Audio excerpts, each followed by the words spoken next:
San Rafael Guízar y Valencia. Nació el 26 de abril de 1878 en Cotija, Michoacán. Tuvo 10 hermanos, 7 mujeres y 3 varones. 4 abrazaron la vida religiosa, 2 serían obispos y 2 de sus hermanas serían religiosas teresianas. Su primera comunión la recibió en la parroquia de Cotija un 6 de junio de 1885. Desde niño aprendió a tocar varios instrumentos: el piano, la guitarra, la mandola y el violín, pero su favorito fue el acordeón. Le gustaba cantar en el orfeón de la parroquia en Cotija. Durante la Revolución, alegró con su acordeón momentos difíciles. Así, salvó su vida, ya que nunca imaginaron que quien tocaba la Adelita, la Valentina y otras canciones era un sacerdote. Años después, compuso 2 cánticos que conmovían a los feligreses: Oh dulce Jesús mío y Oh Virgen Santa. Su madre fue Natividad Valencia, quien murió mucho después de que Rafael Guízar recibiera su primera comunión. Fue una mujer ejemplar y de quien recibió las primeras lecciones de vida y de religión. Por ello, Dios la distinguió y su cuerpo fue hallado incorrupto 10 años después de su muerte, quien en ese entonces, Rafael Guízar, ya había ingresado al seminario de Zamora. Fue ordenado sacerdote en 1901 y el 6 de junio fue el aniversario del día que recibió su primera comunión, celebró su primera misa y repartió la Sagrada Comunión. Durante la Revolución se disfrazó de gente curra y salió a dar auxilio espiritual y consuelo a quien más lo necesitaba. Se hizo pasar por vendedor de baratijas y hasta por médico homeópata, para que nadie lo detuviese en el camino que el Señor le había marcado. En varias ocasiones puso su vida en peligro, pero siempre tuvo a su lado a Cristo, un aliado que lo ayudó una y otra vez. Finalmente tuvo que huir y hasta cambiarse el nombre. Fue a Guatemala y finalmente se trasladó a Cuba. Las palabras salían del corazón, pero venían de Cristo. Su cuerpo era un vínculo entre la iglesia y sus fieles. Por esta razón podía soportar largas jornadas de trabajo y el dolor de las enfermedades que lo aquejaron por muchos años. Ya en el cielo descansaría. Tocó puertas, hizo invitaciones a los fieles y se mantuvo cerca de ellos, tanto en sus fiestas como en sus penas. Hacía colectas y rifas para comprar dulces y libros de cuentos para los niños. Predicó muchos días en las cárceles, al lado de los reos más peligrosos, quienes al escuchar la palabra de Dios arrepentidos se acercaban a él. Luego de ser preconizado en Cuba como 5º obispo de Veracruz, se embarcó a La Habana y llegó al puerto de Veracruz el 4 de enero de 1920. Pronto habría de ver que no era sencilla la encomienda que Cristo ponía en sus manos. En ese momento, la diócesis solo contaba con 60 sacerdotes para atender alrededor de 300 iglesias y capillas, con el agravante de que las comunidades, a muchas de ellas, se hacía a través de ríos, costas y caminos que debía cruzar y cabalgar. Pero por fortuna, como hombre de campo, aprendió a hacerlo desde pequeño. 12 horas antes de su llegada al puerto de Veracruz, un terrible terremoto sacudió la parte central del estado, causando una enorme destrucción y cientos de muertos. De inmediato, inició colectas y él mismo llevó la ayuda a los damnificados. El consuelo que Dios puso en sus manos llegó hasta la última choza veracruzana.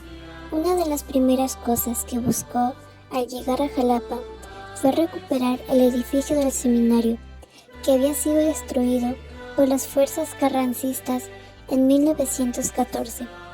En abril de 1920 inició su reconstrucción y para el 7 de enero de 1921, 350 alumnos iniciaban clases. Sin embargo, un año después, el edificio fue nuevamente expropiado.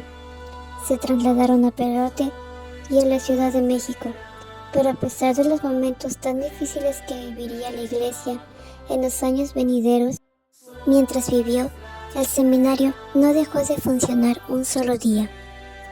Lo llamaban de muchas formas, el obispo de los niños y los pobres, lo que le llenaba de gozo.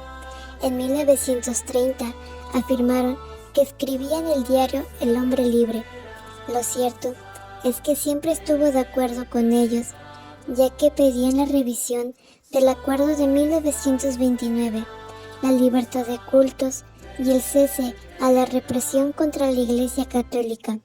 Durante los 6 largos años que duró el cierre de los templos en Veracruz, vivió un nuevo exilio, ahora en Puebla y México. Desde allá, pedía a los sacerdotes de su diócesis que no aceptaran las leyes que restringieran drásticamente el número de sacerdotes en Veracruz. En 1926 se promulgó la llamada Ley Calles y en 1931 la Ley Tejeda. Ambas restringían el culto, la primera en México y la segunda en Veracruz. Era un soldado de Cristo, armado solo con el catecismo y la razón. Aceptó la prueba que el Señor le ponía. En 1927 fue desterrado y peregrinó por Austin y San Antonio, Texas, Cuba, Colombia y Guatemala. 2 años después volvió a México, poco antes del acuerdo que terminó la contienda religiosa, pero no acabó con la persecución. Lo arrestaron y desterraron de Veracruz en 1930 y un año después asesinaron a uno de sus sacerdotes. Lo amenazaron de muerte, por el cual pidió al general Tejeda que él mismo lo ejecutara. A principios de 1937, Miguel Alemán Valdés, gobernador de Veracruz, lo llamó para que le ayudara a tranquilizar a los fieles que, iniciando en Orizaba, habían decidido a toda costa abrir sus iglesias. En agosto de 1937 se levantó la prohibición de cultos y regresó a su diócesis, pero no a la catedral, que permanecía cerrada, sino como un sencillo sacerdote en las parroquias de Coatepec, Jico, Alto Tonga y Perote. Hacia finales de ese año acudió a Córdoba, donde cayó enfermo. En febrero de 1938 lo trasladaron a la Ciudad de México. Las varices, la diabetes y su corazón lo tenían postrado en una silla. Fue autorizado a decir misa sentado ante su pequeño altar portátil, con su Cristo y sus 2 velitas. Llegó el 6 de junio. Recordó que ese día era el aniversario de la primera vez que recibió al Señor y de la primera vez que en 1910, recién ordenado, impartió la comunión. Esa mañana dio misa como de costumbre y cuando comulgó, supo que era su última comunión. Pidió a su hermano Antonio que le impusiera el escapulario de la Virgen del Carmen y apenas pasadas las 12 del día, el cielo abrió sus puertas al más humilde de sus hijos. Cuando llegó a su diócesis, llevaba un peso en el bolsillo. Ahora que regresaba por última vez, iba sin un centavo. En su habitación de la Ciudad de México, ni siquiera tenía sábanas para que lo amortajaran. Él había pedido que lo pusieran en una caja de tablones clavados. Sin embargo, lo depositaron en un féretro metálico. En el camino a su regreso final a Jalapa, miles de fieles lo acompañaron. Fue sepultado y entre las flores que rodeaban su tumba depositaron un sencillo ramo que venía de la sierra. Tenía una dedicatoria: al obispo de los pobres, él nos conoce. Su cuerpo, que durante su vida había sido el vehículo de los mensajes de Dios, fue el medio usado por Cristo para hablar con los fieles de su diócesis. La incorruptibilidad de su organismo se consideró un hecho extraordinario, lo que los católicos llamamos un milagro. Su cuerpo permaneció como si aún tuviese vida durante 12 años. A las 12:45 del 7 de junio de 1950, su cuerpo regresó a la tierra. Doblan las campanas, los cánticos se levantan como un adiós doloroso y gozoso, como lo que queda de la lluvia en los campos veracruzanos, cuando ha vuelto a salir y a calentar el sol. Fue toda su vida, y no el hecho sobrenatural de la incorrupción de su cuerpo, lo que llevó a la Iglesia, a través del sucesor de San Pedro, a decidir su beatificación y canonización, la primera vez de Juan Pablo II y la segunda de Benedicto XVI. Bienaventurados serán cuando los hombres los odien y cuando los juzguen y persigan por causa del Hijo del Hombre. Alégrense aquel día y salten de gozo, porque miren, su recompensa será grande en el cielo. Dios los colme de sus bendiciones y les llene de su santo amor. San Rafael, quinto obispo de Veracruz.